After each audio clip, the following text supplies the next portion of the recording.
అలిగావా చిట్టి చిలక దిగవా నేల వంక అడిగేశా ఉండలేక చాలే బెట్టు చేయక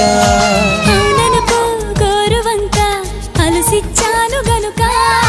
జరిగింది తెలుసుకోక నాపై నిందలేయక నీకే నీ ఊసుకోక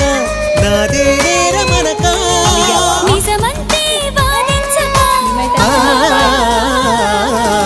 అలిగావా చిట్టి చిలక దిగవా నేల వంక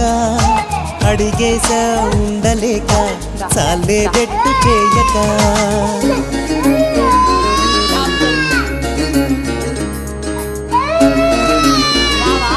సరే మనం బయట